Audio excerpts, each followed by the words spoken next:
అండి నమస్తే, welcome back to my channel. Part 1లో దోశపిండి ఎలా రుబ్బాలి, ఎన్ని కొలతలు వేయాలని చెప్పిన కదండి. ఇప్పుడు ఈరోజు దోశ వేస్తున్నాండి. మనకు ఎంత కావాలో అంత తీసుకోవాలండి.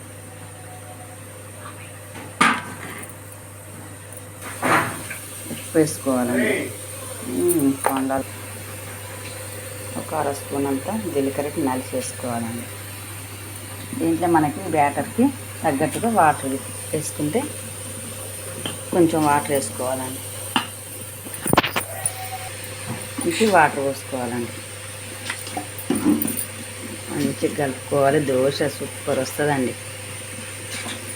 మీరు మీ బ్రేక్ఫాస్ట్లోకి ఏం టిఫిన్ చేసినారో కామెంట్ బాక్స్లో కామెంట్ చేయండి. నేను దోశ వేసి చూసిన తర్వాత నేను ఎట్లా వేసినో మీరు ఎట్లా వేసుకుంటారో కామెంట్ బాక్స్లో కామెంట్ చేయండి. ఇలా దోశ పైన వేడైన తర్వాత కొంచెం వాటర్ చల్లుకోవాలండి. వాటర్ చల్లితే పైన మొత్తం ఒకటే ఈక్వల్గా వేడై ఉంటుంది.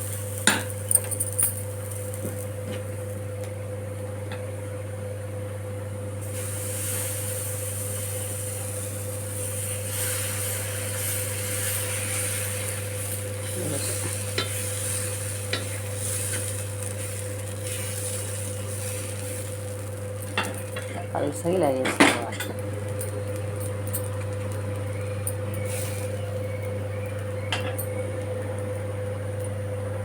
కొంచెం ఆయిల్ వేసుకోవాలి. సిలికాన్ స్పూన్ తోటి కొంచెం వేసుకోవాలండి, ఎక్కువ వేసుకోవద్దు. ఇది లేని వాళ్ళు కూడా ఒక్కంటే స్పూన్ తోటి ఇట్లా అనుకోవద్దు. ఎగ్స్ ఉడకబెట్టిందండి. దోశ వేయడానికి తీసుకోవాలి. ఇప్పుడు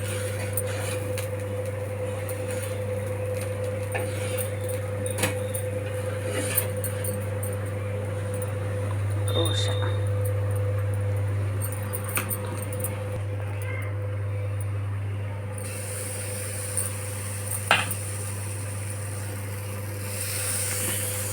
వేసుకోవాలి, పల్సగా వేసుకోవాలండి.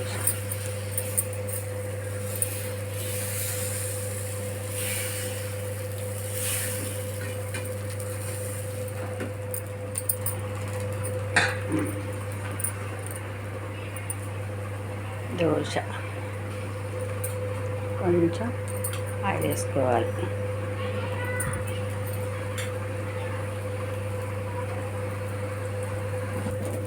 చూడండి దోశ ఇలా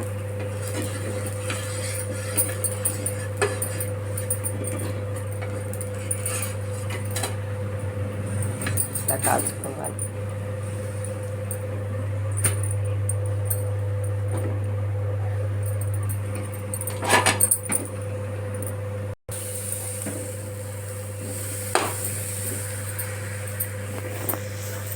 పల్సగా ఇట్లా వేసుకోవాలండి దోశని.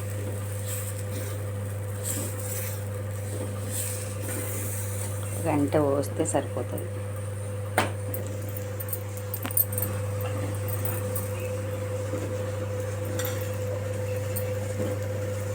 కొంచెం ఆయిల్ వేసుకోవాలి.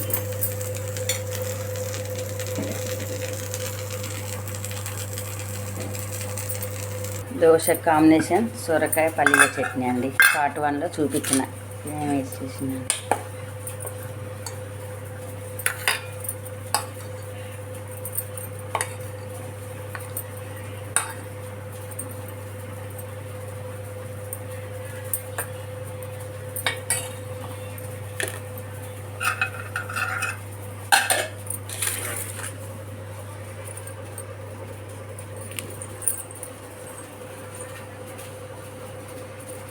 దోశ చట్నీ రెడీ అండి. Dosa ready, chutney ready.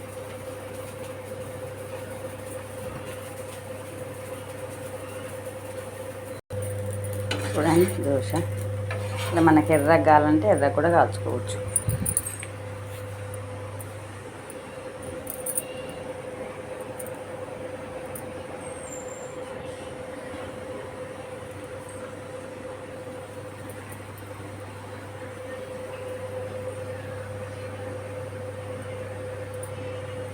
Dosa ready అండి. మీకు కనుక వస్తే లైక్ చేయండి, షేర్ చేయండి. వండర్లో కుకింగ్ ఛానల్ సబ్స్క్రైబ్ చేసుకోండి. బాయ్ అండి.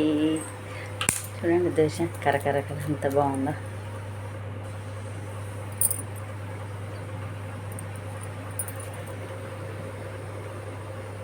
మనం మెత్తగా కావాలంటే మెత్తగా చేసుకోవచ్చు, కరకర అనాలంటే కరకర కూడా చేసుకోవచ్చు. పలసగా చేసుకుంటే కరకర వస్తుంది. చూడండి ఎంత బాగున్నాయో. బాయ్ అండి.